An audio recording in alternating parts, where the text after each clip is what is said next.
everyone, this is another Welcome to the Netherlands video. I've had a really great topic request, but that was going to take a little bit more time to think out, so what I'm going to do today is talk about biking in the Netherlands. So bikes are not the only means of transport in the Netherlands at all. Most people have at least one car, and some families have two. Our family does. But the car is really only used in cases of bad weather and when we're going outside of town or far enough away, or if it's at night or some kind of instance where it wouldn't be practical to take the bike.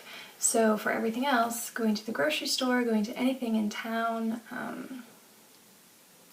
when the girls go to all of their after-school activities or when they go to a friend's house or something like that, they always take the bike. So you can say a lot of really good things about taking the bike. It's better for the environment, it's really good for your health because you're exercising. It kind of diminishes the need for big roads that can withstand a lot of car traffic. Like in Oklahoma City, they're always working on the roads because there's always a lot of really heavy cars driving over them, and in all places at all times, the roads are always getting really heavy car traffic. So for the most part, if you go anywhere that's like 5 kilometers or less away, you'll probably be taking your bike. And like I said, the only instance to take the car is if the weather is really bad or if you're going far, or if it's at night and it wouldn't be practical to take the bike. One of the really good things about biking here is that the infrastructure is so highly developed that it's very easy to get places and to stay safe on your bike. So most of the time there is a separated bike path that's not the same as the car, where the cars go on the street. So it's kind of like a sidewalk, but it's just for bikes, so you can't walk on it. It looks like a little miniature road where it has the dotted lines and everything. And people generally use the right-of-way traffic kind of situation, things just like when you're driving. So, you know, you kind of stay on the outside. If you want to pass, you go around. There's signaling. So if you know how to drive, it's not a hard transition to make to start biking. So like I said, there are stoplights, and those are really straightforward. Red means stop, green means go, just like in the US, although you'll have to pay attention to some of them because sometimes it's the same stoplight for bikes and for people.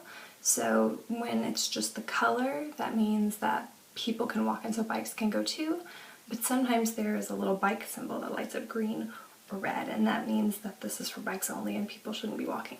Another thing you'll see is a row of triangles on the ground right in front of an intersection, and this is kind of like the stop line when you're in a car at an intersection, and it means stop, and the people who are supposed to stop are the people that the triangles are pointing at. So if you come up to an intersection and you see at the intersection that all of the roads that are converging have these triangles, you have to look at the direction that the triangles are pointing. If they're pointing to you, then you stop and give everyone else the right of way. And if they're pointing away from you and others have triangles pointing towards them, then you keep going and they have to stop for you. And of course there are some areas where you can't bike, where you can only walk, and those are very clearly marked with a little picture of a bicycle and a circle with a line through it. The other really important thing to know is hand signals. Now I think I remember something in my driver's ed class where this means one thing and this means the other thing and then straight out. It's not really like that because you're not in a car and you have to use the one arm out the window. You have both arms free, so when you want to turn left, it's your left arm. When you want to turn right, it's your right arm. And there's not really a signal for stopping. You just kind of slow down. Now, when the weather's nice, it is really enjoyable to bike everywhere because you get to be out in the fresh air, and that's really wonderful. I mean, I think with the milder weather of the Netherlands, it's easy to enjoy the nice like springtime breeze and everything. I feel like in Oklahoma, where the temperatures are more extreme, you have really cold days and then you have the 110-degree days. It would not be as fun to bike to like work or to the grocery store or to school because the weather is so extreme that you would either have to be not doing it half the time or dealing with extreme temperatures. But here, where the weather's a little bit milder, sometimes the weather's bad and it's uncomfortable, but most of the time it's really nice to kind of get out in the fresh air. That being said, the days when the weather is icky are not fun. I haven't really gone through a super hot spell yet, so that's going to be interesting, trying to just like bike for 5 minutes and be sweating all over. But recently it was very, very cold. It may get that way again. Right now it's kind of warmed up a little bit, but obviously with it being January, recently it was very, very cold, so cold that the canals froze over on the top. And that was not so fun because the wind was really bad. It was very cold and you had to be careful of ice patches and everything as you were biking along. So Dutch people are a little bit more used to that because they bike all the time, but for me, this being my first year biking everywhere, it was a little bit less than ideal, so I missed out on a few like social things and going to church and everything because I just didn't want to bike places.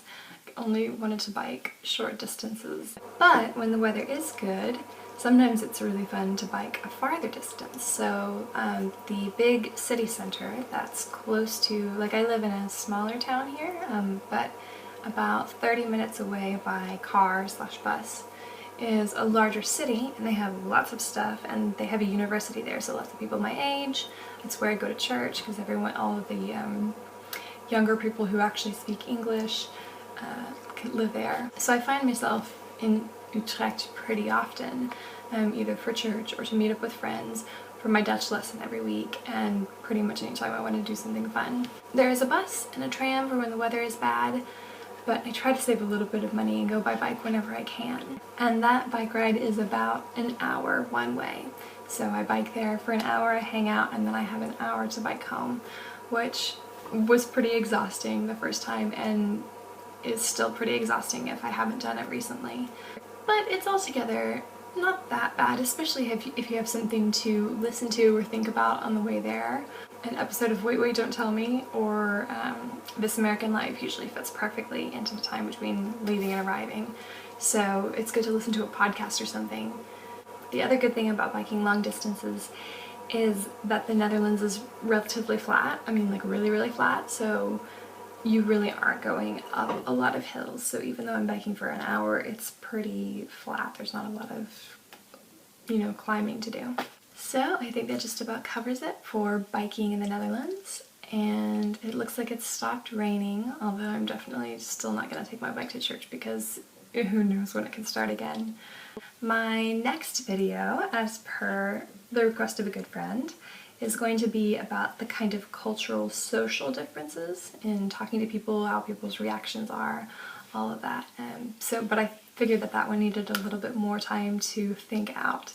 So that will be coming up soon. Also, lately I've been kind of getting mildly interested in building my YouTube channel a little bit, so I'm going to try to start filming in better quality. I'm going to try to keep filming in higher quality with better light, and I just figured out how to do custom thumbnails, so I'm going to try to start, developing the quality of my videos a little bit more in hopes that will bring a few more subscribers in. So if you are interested in all things travel, books, a little bit of fashion style kind of stuff, give this video a thumbs up, go check out some of my other ones, subscribe, leave me a comment with a question or a topic that you'd like me to talk about, and I will keep you all updated on my fabulous European adventure. Speaking of fabulous European adventures, next weekend I'm going to Italy with one of my friends and I'm so excited, so hopefully there will be a video about that coming up soon as well.